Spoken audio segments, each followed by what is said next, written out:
The story of Crazy Joe was torn from yesterday's headlines, and it's as terrifying as tomorrow's.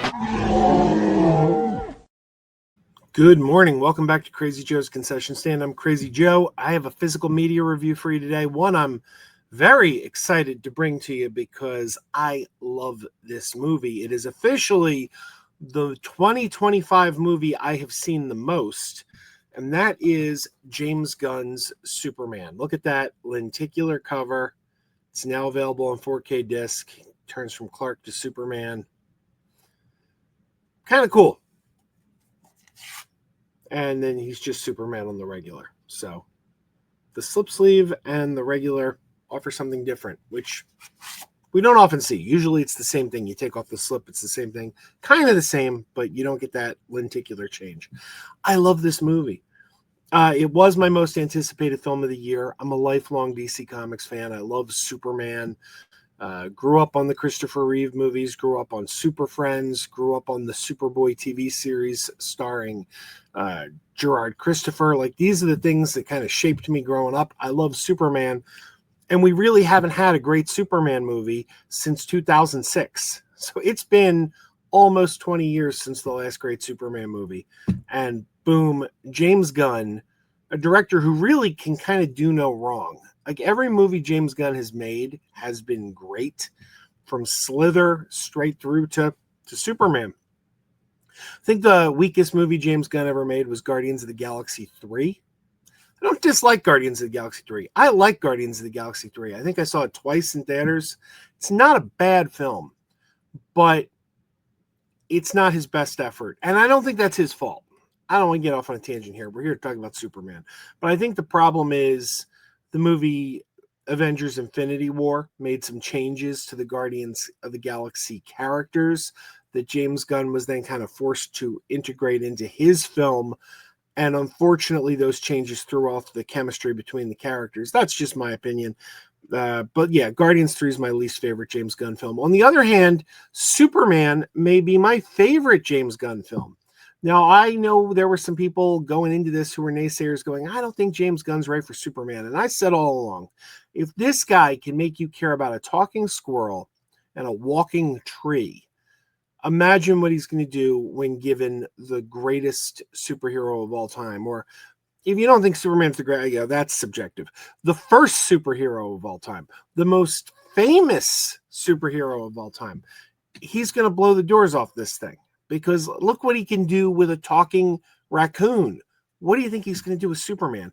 And sure enough, he made a film that just checked every box in the best way possible. It throws us right into the action. We don't have to suffer through yet another origin story, which is one of the strengths of, I mentioned 2006, Superman Returns, which was probably the last great Superman movie, also threw us in the middle of the action without an origin story. We all know Superman's origin. It's been told in the movies a couple times. It's been told in animation. It's been told in live action television. We didn't need to see that again. And James Gunn understood that. And he throws us right in the middle of the action with Superman losing a battle. The first battle he's ever lost.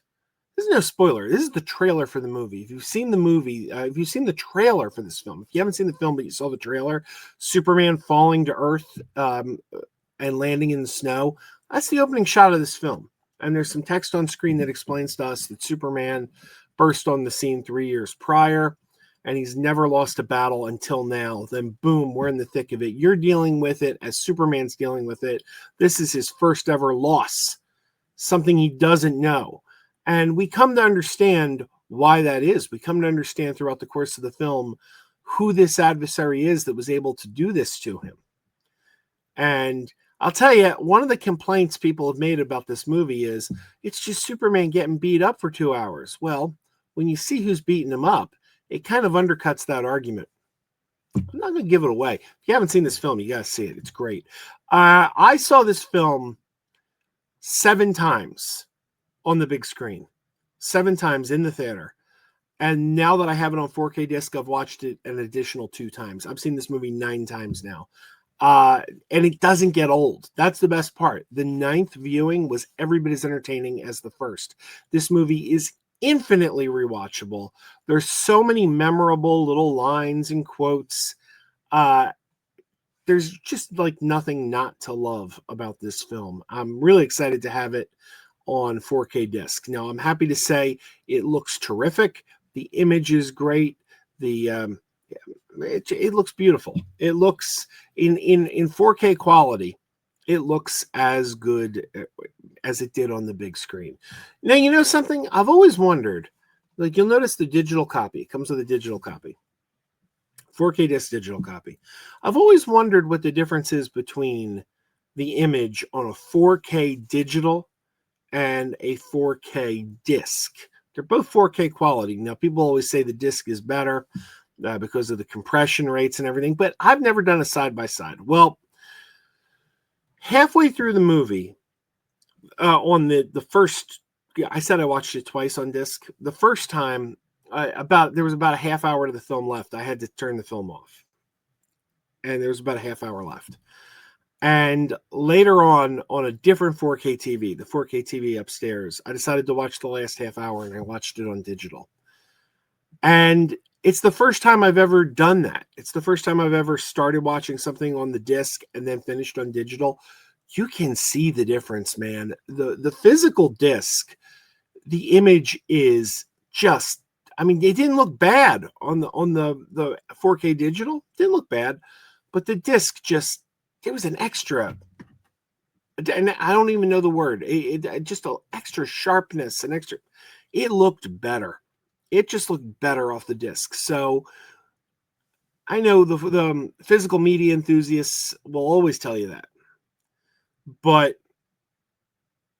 it's true. It's true. I've never done a side by side. This is the first time I've ever kind of done something like that. You can see the difference. I recommend picking this up on disc, especially if it's a movie you love. There's over 90 minutes of bonus features. Let's see which is going to show up with the least amount of glare. Okay. You've got the Adventures in the Making of Superman, Lex Luthor, Mind of a Master Villain, The Justice Gang, Pause to Pixels, Crypto is Born, and an animated Crypto short, and more. Yes, I especially enjoyed the featurette on the Justice Gang. The Justice Gang is one of my favorite aspects of this film. Everyone who knows me knows that I'm a huge fan of Guy Gardner. Guy Gardner is my favorite Green Lantern, always has been my favorite Green Lantern, and this is Guy Gardner's big screen debut, not his live action debut. Guy Gardner first appeared in live action on an unsold CBS Justice League television pilot. That was terrible. Never actually made it to air, but I think a lot of fans have seen it through bootlegs over the years. That was actually Guy Gardner's live action debut, not this. This is much better. And since the Green Lantern movie starring Ryan Reynolds was considered a failure, you can now say that because of this movie, Guy Gardner is the most successful live action Green Lantern of all time. There you go. Makes me proud as a Guy Gardner fan. Man, this movie, it's funny. It's emotional. That was a complaint or a concern, I should say. A concern people had was that James Gunn has a bit of a sense of humor, and people thought that he was going to turn Superman into a joke. This movie does not have many jokes. This is not like a comedic Superman film at all. There is humor. There are moments of levity. The moments of levity come from other characters like Crypto and Guy Gardner. Superman is never funny in this film. Superman is never the butt of a joke. So yeah, there's humor, but it's never forced and it's not overbearing. The humor is sporadic and it comes from certain characters. Overall, the film has a fairly serious yet whimsical tone. There is a sense of whimsy. There is a sense of, yes, this is a comic book. And we're not ashamed that we're a comic book. We're not ashamed that we're going to have these fantasy elements in here. We're going to embrace it fully. Man, this film just fires on all cylinders. Now, one complaint I got to get to that people have had about this disc. A lot of people have complained that Warner Brothers left a lot of the special features off the disc and made them digital only. That's true. Certain things like the director commentary, you can only access on the digital version. That's unfortunate. However, the film does come with a digital code, so you will get the digital version. So if you get this disc and redeem the digital copy that comes inside, you're going to get those features. They're just going to be online. You can watch them on Fandango at home or whatever your digital retailer of choice is, whether that be Apple, Prime Video. It would have been nice to put them on the disc. Now, I don't know why they chose to do it that way. I wonder if it had something to do with disk space, because as we've talked about before, Warner Brothers used to provide 2 discs. Right now, you only get the 4K disc and a digital code. There is no, hey, look, it's me. Look at my reflection. Hey. There is no Blu-ray disc. 4K disc only, digital code. Now, they used to give you a Blu-ray disc too. And in those days, there were no special features. None on the 4K disc. All the special features were on the Blu-ray. So you would have to flip discs. You have to take the 4K out, put the Blu-ray in order to watch any of the special features. Well, now that they don't give you a Blu-ray anymore, they put the special features on the 4K. So I wonder if it's a disk space issue. I wonder if that is why they're making them digital. Still, come on. If that's the case, just give us the Blu-ray again. I don't know. It would be nice to have those things on physical. I think that is an unfortunate thing that they chose to leave some of those on the digital. But on the upside, you do get access to them with the digital code. So Superman on 4K disc. This is my favorite film of the year so far. 9 times I've seen it. 9 times, 7 times theatrically. I love this movie. I love this movie. That's, by the way, that's one more time. 7 times theatrically, that's one more time than I saw Superman Returns. I saw Superman Returns in the theater 6 times. So this one got 1 extra viewing out of me. Can't recommend this enough. Thank you to Warner Brothers for sending me this 4K copy for review. I highly recommend this disc to anyone. If you're a DC Comics fan, if you're a Superman fan, if you're a superhero fan, this is a must-have for your collection. If you're a James Gunn fan, this is a must-have for your collection. And it looks great. It sounds great. This is a good disc. Only complaint, wish all those special features were on the physical disc and not online. That's really the only negative I could say. So there you go. Available now wherever you get physical media. Superman, it's also available on Blu-ray, DVD. But come on, get the 4K. That's what you want. All right, everybody. Till next time, keep wearing those pajamas. Keep wearing those pajamas with the plastic feet. Keep wearing those pajamas. Tell everyone you meet. Keep wearing those pajamas with the back door flap.